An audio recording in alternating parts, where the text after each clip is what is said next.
active now since, under this name since about 2019. We had previously started with a different moniker called Thorns of Acanthus, which was an earlier project of mine. And as the band evolved and took a new creative direction, we decided to pick a new name for it. We have one EP, two full-length albums, the most recent of which was released on DI Records just this past May. Fantastic. So tell me a little bit about how Fell Harvest got together. As I mentioned, was in a sort of a death doom band in Denver in the early parts of 2012 through 2015 or so. That was called Thorns of Acanthus. I took a break from that when some of the other members dropped out, and I was playing in another band. It was an H.P. Lovecraft themed black metal band called Craftion. And after about 2 years of working on that, I decided to try to restart Thorns. Reached out on, believe it or not, Craigslist and found Liam Duncan, who's now the lead guitar player, and then found our first original drummer, Angel, via some friends. We started jamming as a sort of a reconstituted Thorns of Acanthus before changing the name after about 6 months to Fell Harvest. Fell Harvest with us today. They join us live here on our big broadcast, coast to coast and border to border on the Mix on Tuesdays. And, of course, you can find us at 990 WBOB each and every Sunday. So, Fell Harvest, talk to me about the music scene where you guys are from. It's pretty interesting. So we span both Colorado and Wyoming, particularly in and around Denver and northern Colorado has a great music scene, a lot of really talented metal bands that we're really proud to be a part of, and some really great people to work with. There's also a couple of excellent bands up here in the Cheyenne and other Wyoming regions that we've been able to play with quite recently. But Wyoming being a much smaller, less populous place, not quite as much opportunity for live shows, although that is starting to change. I was recently at a Venom show. I've seen Goat Horror up here. So there's a lot more aggressive, cool music coming up into the Cheyenne region that I'm excited about. Fell Harvest with us today. They join us live. So how do we find Fell Harvest on the internet? So our webpage, fellharvest.com, has links to all of the important stuff. We also have a Bandcamp, fellharvest.bandcamp.com, and a Facebook, which is just the Fell Harvest official Facebook, and you should be able to find anything you really need to learn about the band through one of those sites. You can also probably find us on DI Records, our record label. Fantastic. It is Fell Harvest. They join us today here on our big broadcast. So tell me a little bit about some of the goals for the band Fell Harvest. Well, right now we just completed the release of our second album. We're very proud of it. It feels good to finally have that out. The goals right now are to really try to play that as many places in as many areas as possible. Unfortunately, it came sort of too late in 2023 for us to get a summer tour together, so we're definitely hoping to tour in spring or summer of next year to promote this release. And we are also going to be looking at probably doing another EP here in a few months, mainly of stuff that we wrote for the record, but it wasn't quite finished before we could get it recorded. So we'll probably dig up a few things and push something out in likely early 2024 for that one. But right now it's really live, getting ourselves out there live, play with as many other bands, meet as many fans, and build as many connections as possible for the next few years. Fell Harvest with us today. They join us live here on our big broadcast. So, you guys have some incredible music on Spotify. What are some of the good songs that people need to be listening to? I think the first two that are grabbing a lot of people are The Charlatans Reek and God of the Oak. Those are the first two singles off of our new record. They are very different in nature. Charlatans Reek is kind of more almost like a black and roll kind of vibe, very melodic, very catchy, a lot more quick tempo than some of the other doomier stuff. God of the Oak is much more into the atmospheric doom, very eerie, very a lot of openness, a lot of deep reverbs and thick guitars. But between the two of them, you get a really solid idea of what the band is all about. Fantastic. Well, we're going to do this. We are going to put you on a brief hold here on Skype. We're going to play The Charlatans Reek. It is Fell Harvest, and they join us today here on our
That is the Charleston's Reek, and we have got a great guest with us today. They join us live here on our big broadcast. Joseph Tata is back with us here on our big program.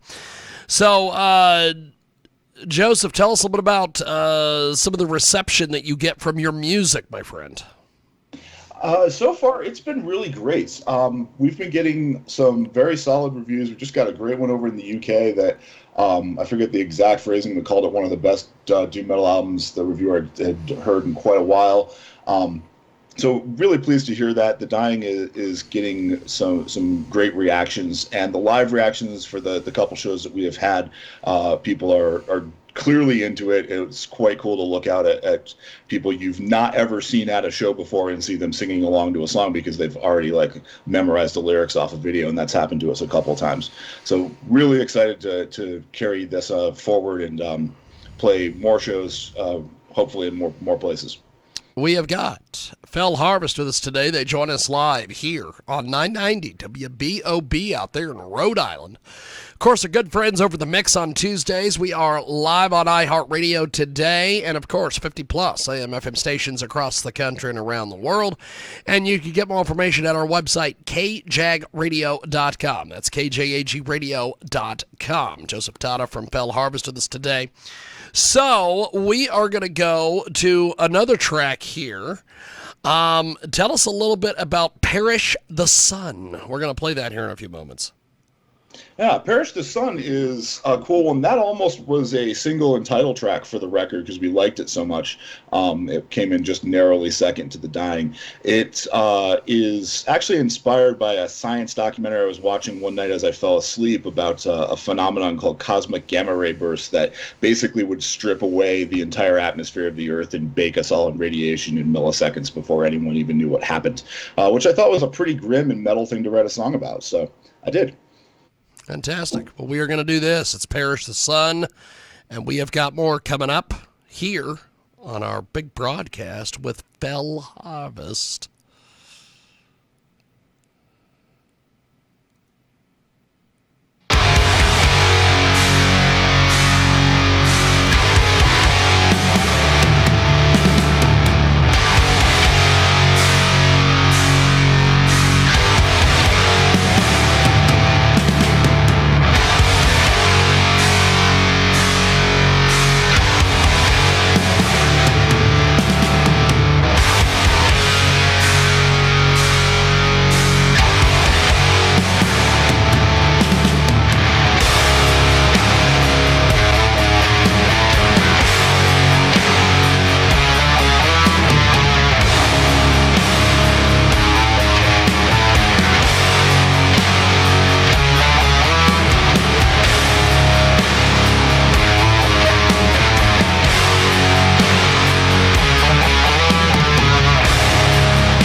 Okay, we're going to go back to our guest, get them in here.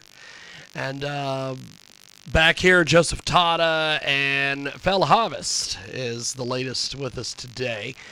So before we let you go, what does Fell Harvest have coming up, Joseph? The next big thing is going to be Labor Day weekend. We are shooting a third video, which is going to be for The Dying. That will be the next single from the album. We're going to be working with the same director and production team that we did the first two with. Great results there. Kyle Lamar out of Denver, so we're really excited to do that. And then we have a couple of live gigs near the end of September where we will be opening for Oriad. We'll be playing Denver and Colorado Springs on their Swing Through the Rocky Mountains tour. Fantastic. Fantastic. Well, Joseph, really appreciate you making time for us today. Before we let you go, how do people listen to your music and support what you guys are doing? Fellharvest.com. There is a link there to our Bandcamp, our Spotify page. We also have an official YouTube channel that has all the things available. And via DI Records, you can find links as well for how to purchase albums and merch. Fantastic. Well, have yourself a wonderful day. We'll talk to you soon. Thank you, Joseph. Thank you, man. Appreciate it, my friend. There he goes. That is Joseph Tata with us today. He joins us live here on our big broadcast, Coast to Coast and Boda to Boda. And what is going on with all this? I've got all these guest users that have come into the Skype chat. And in order for them to not get a call every time we have a new guest, I have to go in and remove them. It's always quite the deal. But Fell Harvest online, you can get their information and everything through our website at jiggyjaguar.com. So we're going to do this and take a break and come back and be more organized.